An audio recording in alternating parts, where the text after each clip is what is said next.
नमस्कार, आप देख रहे राजस्थान टीवी न्यूज। खबर है बूंदी से, जहां पर राजस्थान शिक्षक एवं पंचायती राज कर्मचारी संघ के प्रांतीय अधिवेशन में खेल राज्य अशोक चांदना ने किया उद्घाटन। राजस्थान शिक्षक एवं पंचायती राज कर्मचारी संघ का प्रांतीय अधिवेशन बूंदी के उद्घाटन सत्र में खेल राज्य मंत्री अशोक चांदना, पीपलदा विधायक रामनारायण जी मीणा, पाटन पूर्व विधायक CL प्रेमी, मुख्य जिला शिक्षा अधिकारी महोदय तेज कंवर, जिला प्रमुख चंद्रावती कंवर आदि मुख्य अतिथियों ने भाग लिया। उपशाखा अध्यक्ष काप्रेन सत्यनारायण मीणा ने बताया कि प्रांतीय अधिवेशन में हजारों की संख्या में शिक्षक साथियों ने भाग लिया। PEO अध्यक्ष रामराज गोपुरा ने बताया कि अधिवेशन में तृतीय श्रेणी अध्यापकों का स्थानांतरण करना, NPS की राशि को जमा करवाने के आदेश को रद्द करने, शिक्षकों को गैर शैक्षणिक कार्य से मुक्त करना आदि अन्य शिक्षक समस्याओं के मुद्दे रखे गए। अध्यापक प्रतिनिधि रघुवीर कुमार हरिपुरा ने बताया कि अधिवेशन में शाखा काप्रेन से सैकड़ों की संख्या में अध्यापक व अध्यापिकाओं ने भाग लिया।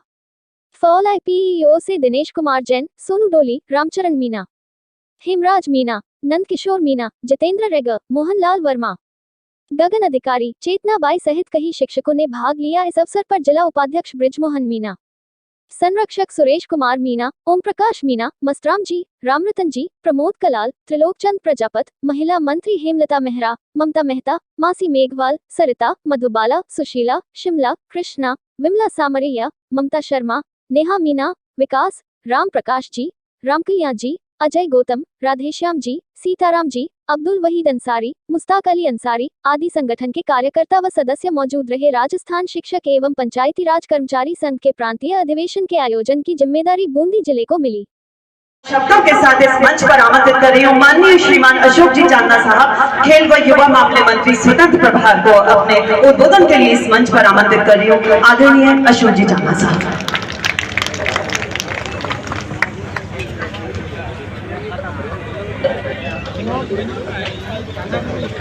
राजस्थान शिक्षक एवं पंचायती राज कर्मचारी संघ के इस प्रांतीय अधिवेशन में सम्मानित प्रमुख साहब, सम्मानित प्रेमी साहब, DO साहब, सम्मानित पंचायत सभी अतिथिगण और राजस्थान के कोने कोने से हमारे समाज को दशा और दिशा दिखाने वाले हमारे शिक्षकगण, सबसे पहले तो बूंदी का एक आम नागरिक होने के नाते राजस्थान के कोने कोने से आए सभी शिक्षकों का, मैं बूंदी का नागरिक होने के नाते आपका सबका बहुत बहुत स्वागत करता हूं। ये छोटी काशी, अब आपका 2 दिन का ये अधिवेशन है, तो साथ साथ में आप बूंदी भी घूमे। मैं ये तय कह सकता हूं कि राजस्थान के चंद जो सबसे खूबसूरत जिले हैं उनमें से बूंदी आपको मिलेगी, और मुझे विश्वास है कि हमारे जिले के जो शिक्षक हैं वो आपकी सेवा में कोई कमी नहीं होगी।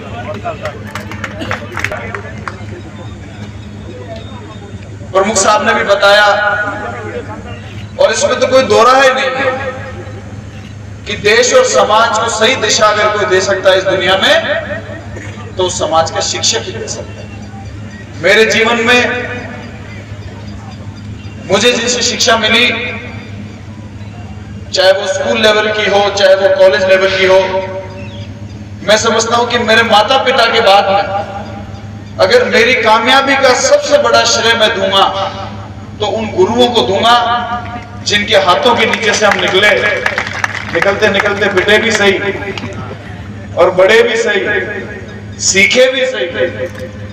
तो मैं समझता हूं कि माता पिता के बाद में एक व्यक्ति के जीवन में सबसे बड़ा रोल कोई होता है तो शिक्षक का होता है, और बच्चों का अटैचमेंट होता है। हमें आज भी याद है, बच्चों का अपने शिक्षकों से एक दिल से अटैचमेंट होता है। शिक्षकों के घर में कोई समस्या आ जाए, कोई बात हो जाए, किसी का हुए देखा है, इतना अटैचमेंट बच्चों को शिक्षकों से होता है। तो निश्चित रूप से आपका एक समाज को बनाने में जो योगदान है, उस योगदान को कोई भी नकार नहीं सकता। और तभी मार साहब और डॉक्टर साहब, डॉक्टर साहब तो क्या है कि दुख में कोई गोली दे देते हैं तो तुरंत आराम मिल जाता है। जीवन की शिक्षा तो मार साहब देते हैं। भारतीय समाज के अंदर सबसे सम्मानित अगर पद कोई माना गया है तो अपने गुरु का माना है। अभी मन से दोनों तरह की बातें हुई, लेकिन मुझे आज भी याद है 2018 में जब हम विधानसभा का चुनाव लड़ रहे थे तो राजस्थान के तकरीबन हर शिक्षक संघ हमसे मिला, आप अपने मैनिफेस्टो में ओपीएस लागू करने की घोषणा कर दीजिए, आपकी सरकार को कोई आने से नहीं रोक सकता।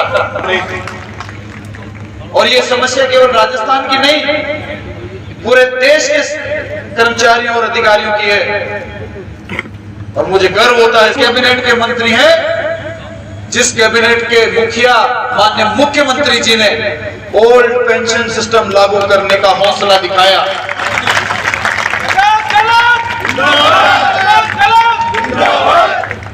देश में 32 प्रदेश हैं, लेकिन एक प्रदेश जिसने अधिकारियों कर्मचारियों के भविष्य को सुरक्षित करने का काम किया, मुख्यमंत्री अशोक गहलोत जी।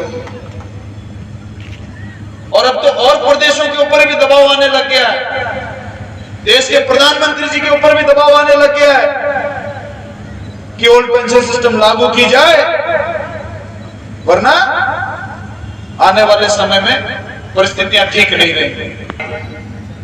शेर सिंह जी ने भी अभी कुछ समस्याएं गिनाई, सुनने से तो सारी बहुत वाजिब समस्याएं लगी, लेकिन घर में अतिथि बुला के मुझे थोड़ा धमका दिया कहेंगे आपके साथ, उससे मैं थोड़ा सा घबरा गया। समस्या तो होनी चाहिए, रखनी चाहिए, लेकिन रखने का एक तरीका होता है।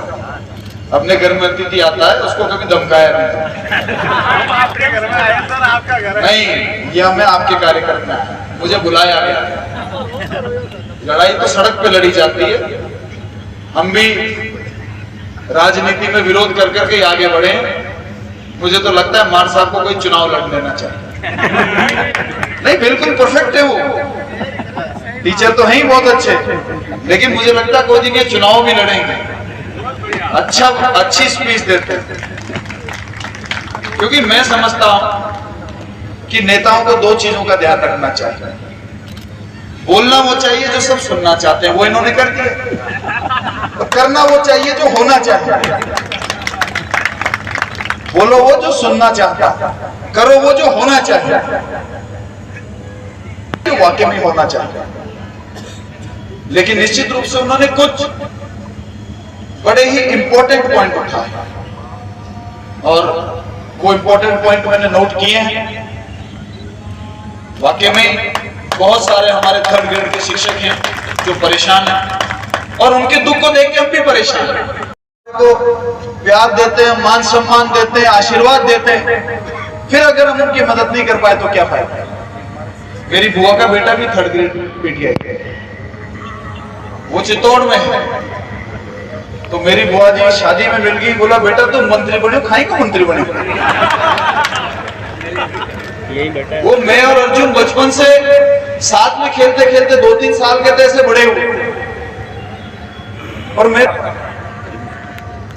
तो वो मेरी बुआ को देखते ही मैं गायब हो जाता हूँ,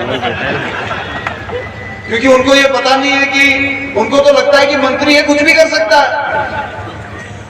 वो मुझे बोलते बेटा खाई को मंत्री बने होते, एक मास्टर को ट्रांसफर हो रहे 10। अब मैं क्या जवाब, मैं जवाब ये देता हूं देखो कानून सबके लिए बराबर है। आज मंत्री का भाई है पर मैं अभी तक ट्रांसफर करा के नहीं ला पाया। अर्जुन उसका नाम है और चित्तौड़ जिले में मार साहब जानो जब ठीक है। लेकिन निश्चित रूप से हमारी हर कैबिनेट में चर्चा होती, हर कैबिनेट मीटिंग में ये चर्चा होती है कि थर्ड ग्रेड शिक्षकों का समाधान जल्दी से जल्दी होना चाहिए। कम से कम भरोसे तो मत रखो, अगर नीति आ रही है तो जल्दी लागू करो, ट्रांसफर करना है तो जल्दी ट्रांसफर करो, और नहीं करना है तो ना दे दो।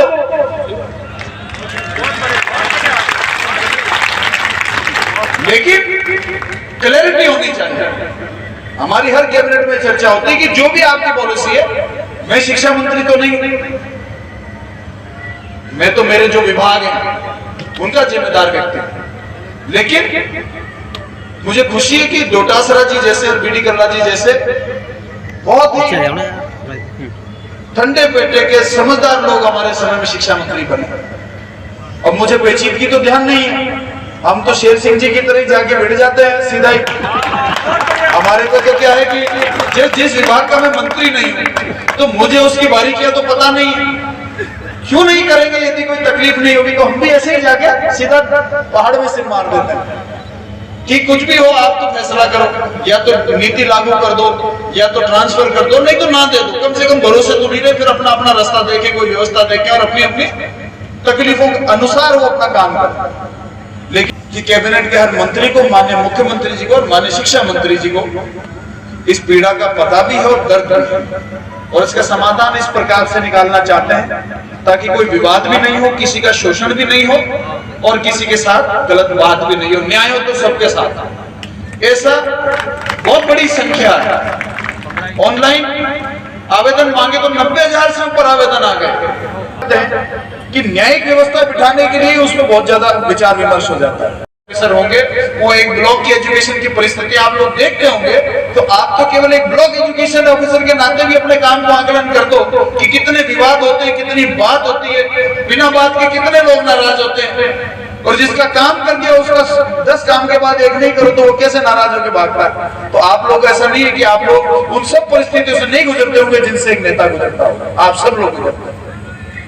तो मैं तो इसको भी बहुत बड़ा मानता हूं कि ओपीएस लागू। भाई साहब, तकलीफ बुढ़ापे में ही होती है।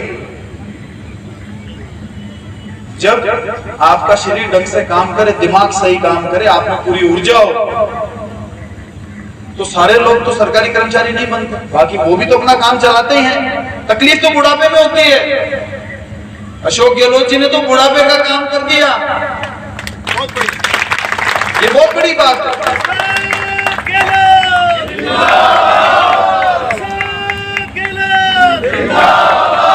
और ये सही कह रहे थे, ये सही कह रहे थे, ये ध्यान रख लेना आप लोग। चाहे 10 लाख की चिरंजीवी योजना हो, ऐसी योजना कभी आई पहले? आज आप मुझे बताइए, आप सब शिक्षित वर्ग हैं और आप शिक्षा देते हैं, आप गांव में बैठते हैं, बच्चों की शादी होती है तो हमारे को पता है कि हमारे बच्चा बच्ची कितने साल के हो गए, कितने साल में शादी आएगी, उसके लिए हमको कितनी सेविंग करनी है और क्या व्यवस्था करनी है।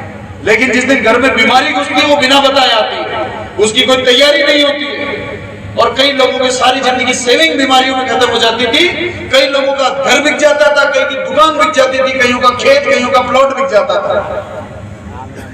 लेकिन आज केवल 10 लाख ही नहीं, लीवर ट्रांसप्लांट हो रहा है 20-20 लाख का, हार्ट के ऑपरेशन हो रहे हैं कितनी भी कीमत के, किसी भी प्रकार की बीमारी है तो संपूर्ण खर्चा राजस्थान सरकार उठाएगी।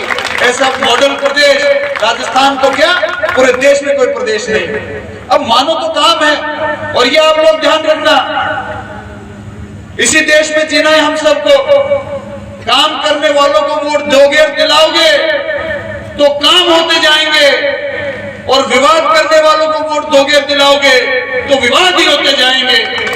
आने वाले समय में भारतीय समाज कहां पहुंचेगा, ये तय सबने करना है, हमने भी करना है और आप लोगों ने भी करना है, बाकी वर्ग जो है उन्होंने भी करना है और आम जनता ने भी करना है कि आने वाले समय में ये देश और हमारा समाज और हमारे आने वाली पीढ़ी किस दिशा में जाएगी, ये तय आज हमको करना पड़ेगा। 70 सुई नहीं बनती थी हमारे देश में, आज एयरक्राफ्ट बन रहे हैं। पुलिस कैसे काम करेगी, शिक्षा में कैसे भर्तियां होगी, शिक्षक का क्या काम होगा, कहां स्कूल होगी, कहां अस्पताल होगी, सब 70 सालों में बना है। ये कैसे पूछ सकते हैं कि 70 सालों में क्या हुआ? 70 सालों में ये हुआ कि मेरे दादाजी और परदादाजी के पास में ये ऑप्शन नहीं था कि वो मंच पर आकर ऐसे बैठ जाए। लेकिन इस कौम के लिए बराबर व्यवस्था हुई, सभी धर्म के लोगों को मान सम्मान बराबर मिला, सबको बराबर अधिकार मिला, और उस अधिकार, उस आरक्षण की व्यवस्था के बाद में आज हम सारे, कोई किसी भी जाति का हो, किसी भी धर्म का हो, किसी भी वर्ग से आता हो, वो एक मंच पर सब साथ रहते हैं, इन कुर्सियों पर साथ बैठे हैं, एक थाली में साथ खाना खाते हैं। ये व्यवस्था इन 70-75 सालों में, मानो तो सब कुछ है और नहीं मानो तो कुछ भी नहीं। तो मैं आप लोगों को कहना चाहता हूं, आपको मैं क्यों आग्रह कर रहा हूं इतना?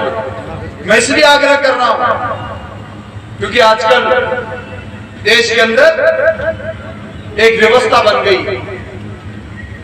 जो केवल लड़ाई झगड़े का प्रचार कर रही है। मैं तो आपको कह के जा रहा हूं, आगे उसको कैसे लेना आपकी मर्जी है। आपका तो खुद का डायरेक्ट मेंटर है, गुरु आप तो गुरुओं के गुरु। लेकिन ऐसी कोई भी व्यवस्था जिसके अंदर भाई को भाई से लड़ाने का वातावरण बने, क्या ऐसी व्यवस्था देश को कहीं भी विकास पथ पर अग्रसर कर सकती है? क्या दो धर्म के लोगों में खाई बांट कर किसी भी प्रकार से जिस परिवार में दो भाई लड़े, क्या वो परिवार कभी आगे बढ़ सकता है? नहीं बढ़ सकता। साथ में मिलो, बैठो, किसी से गलती भी हो गई, किसी ने पाप भी कर दिया उसको सजा दो, किसी ने गलती कर दी उसको माफ करो और आगे बढ़ो। जिसने पाप किया उसको सजा मिलनी चाहिए, जिसने अपराध किया उसको पूर्ण सजा मिलनी चाहिए, और किसी से गलती हो गई तो उसको माफ करने का बड़ा दिल हमको रखना चाहिए। जब हम ऐसी व्यवस्था हमारे बाप दादाओं ने जो हमारे को दी है, उस व्यवस्था के ऊपर वापस आएंगे। पुराने गांव बसे, आज आप सब किसी न किसी छोटे या बड़े गांव से आते हैं। उस गांव में सभी जाति सभी धर्म के लोग कैसे 1000 साल से जी रहे हैं। अगर इतना जहर था, इतनी नफरत थी, एक दूसरे से इतनी आपत्ति थी, तो 1000 साल पहले क्यों नहीं लड़ गए सारे? आज जरूरत क्या पड़ी? फिर तो 1000 साल में सबको कट के मर जाना चाहिए। लेकिन ऐसा नहीं है। कोई भी व्यक्ति हो, उसकी आम व्यक्ति की ये सोच होती है कि मैं 2 वक्त की रोटी कमाऊं, मैं अपने माता पिता की सेवा करूं, मैं अपने परिवार का भरण पोषण करूं, मैं समाज में नाम और इज्जत कमाऊं, मैं अपने गांव के लिए और अपने समाज के लिए कुछ करके। क्योंकि देखिए, तो डर लगता है, हम तो व्यवस्था में बैठे हुए हैं। कहीं भी खबर आती है वहां पर साहब कम्युनल राइट्स हो गए, तो हमारे को डर लगता है कि कोई हादसा नहीं हो जाए। जिस दिन हादसा होता है, जिस दिन दंगा होता है, तो गरीब आदमी का घर जलता है, जिसकी कोई सुनने नहीं वाला है उसकी दुकानें लूटती है, बड़े लोगों के घर में घुसने किसी की हिम्मत नहीं होती। जहां पुलिस लगी हुई है, जहां सुरक्षा है, उस घर में कोई नहीं घुसता। आज आपके हमारे माता पिता भी कहीं गांव में बैठे होते हैं। आप समझिए, अगर वही दंगा, अगर कोई बात हमारे गांव में हो जाए जहां हमारे माता पिता हमारे रिश्तेदार कोई अकेले बैठे, तो हमारे को कैसा महसूस होगा? जोड़ा में हो रहा है, क्या चल रहा है, तुम तो ठीक हो? डर लगता है कि नहीं लगता? क्या जरूरत है लोकतंत्र की व्यवस्था की? अगर लड़ना ही है, एक दूसरे के ऊपर विजयी पानी है, अगर हम सब मिलकर एक साथ नहीं रह सकते, तो लोकतंत्र की जरूरत क्या है? लोकतंत्र ने तो सबको बराबर जीना सिखाया, सबको बराबर अधिकार दिया है, सबकी सीमाएं हैं, सबके अधिकार हैं, सबको बराबर अधिकार। आपको इसलिए कहने का मन कर गया क्योंकि मुझे पता है कि आने वाली पीढ़ी को, जब एक छोटा पौधा होता है, मेरे पिताजी मुझसे कहा करते थे कि ये छोटा पौधा है, इस पर कई प्रकार की डालियां आएंगी, बेकार की डाली को आपको काटना पड़ेगा, तब ये पौधा मजबूत बनेगा। जो बच्चे होते हैं, कम उम्र के बालक होते हैं, बेटे हो चाहे बेटी हो, उनको हर प्रकार के विचार आएंगे, हर प्रकार की बातों से वो प्रभावित होंगे, लेकिन जो उनका भविष्य का नाश कर सकती है, उनके जीवन का नाश कर सकती है, उन डालियों को हमको काटना पड़ेगा, उनको एक मजबूत बना देना पड़ेगा, एक मजबूत चरित्र देना पड़ेगा। जब मजबूत चरित्रवान बच्चे हमारे समाज में आगे बढ़ेंगे, तभी ये समाज हमारा, हम विश्व गुरु बनने की बात करते हैं, आपस में तो लड़ रहे हैं और कह रहे हैं कि हम विश्व गुरु बनेंगे। कैसे बन जाएंगे विश्व गुरु? जब बनेंगे जब हम एकता की बात करेंगे, एक दूसरे के प्रति मान सम्मान की बात करेंगे, तभी विश्व गुरु बन सकते हैं। वरना कोई ताकत, जिस घर में लड़ाई चल रही हो, जिस घर में 2 बेटे लड़ रहे हो, वो घर कभी भी गांव का सरपंच का चुनाव नहीं जीत सकता। तो मैं आप सब लोगों से आग्रह करूंगा कि समाज में आपका बहुत बड़ा योगदान है। तो मैं आशा करूंगा कि इतना बड़ा हम लोगों ने ये सम्मेलन किया है, हमको आपने इतना मान सम्मान और प्यार दिया है, तो हम ये लोकतंत्र की व्यवस्था ऐसी है।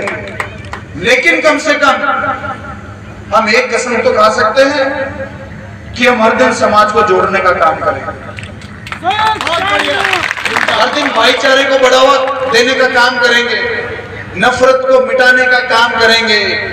जो बातें विवाद करती हैं उन बातों को खत्म करने की कम से कम अपने गांव को अपनी शिक्षा इतनी देंगे कि ये चीजें गलत है, ये आपके गांव को किस मोड़ पर लेकर जाएगी ये देख ले। छोटी 100 रुपए का झगड़ा हो जाता है, लोग मर्डर कर देते हैं आपस में। मैं भी मेरे कॉन्स्टिट्यूंसी में मांगने में कोई शर्म नहीं करता। मेरे विधानसभा में एक सरकारी कॉलेज नहीं था, 6 ले लिए। 600 करोड़ की सड़कें ले ली, 1000 करोड़ का पानी का नल का कनेक्शन ले लिया, क्योंकि लोग मांगने में शर्मा जाते हैं।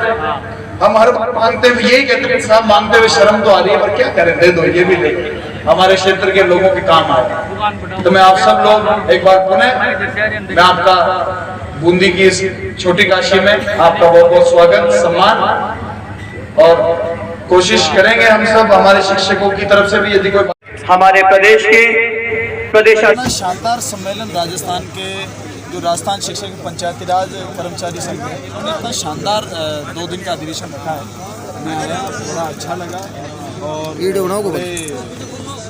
इम्पोर्टेंट पॉइंट्स के ऊपर चर्चा हुई। हमारे को भी कई बातें बताई गई, वो निश्चित रूप से हम सरकार तक पहुंचाएंगे, और ताकि एक शिक्षक ही समाज को दिशा दिखा सकता है, समाज की आने वाली पीढ़ी को तैयार करता है। मैं समझता हूँ उनका रोल बहुत बड़ा है, और बड़े रोल के लिए उनको भी कई सुविधाएँ काफ़ी मदद होनी चाहिए, और हम उनकी बात को समझ। भाई साहब, राजस्थान में भारत जोड़ो यात्रा प्रवेश कर रही है। बिल्कुल प्रवेश कर रही है, पूरे देश में समर्थन मिल रहा है। जनता दिल से राहुल गांधी जी को आशीर्वाद दे रही है, क्योंकि इस मुद्दे से सब त्रस्त हैं। समाज का कोई भी व्यक्ति ये नहीं चाहता कि किसी प्रकार का कम्युनल वायलेंस या किसी प्रकार का वाद विवाद झगड़ा हो। हिंदू मुस्लिम मंदिर मस्जिद की राजनीति बंद होनी चाहिए। भाई को भाई एक करने का नारा लगना चाहिए, एक दूसरे के प्रति प्यार और मान सम्मान की बातें होनी चाहिए।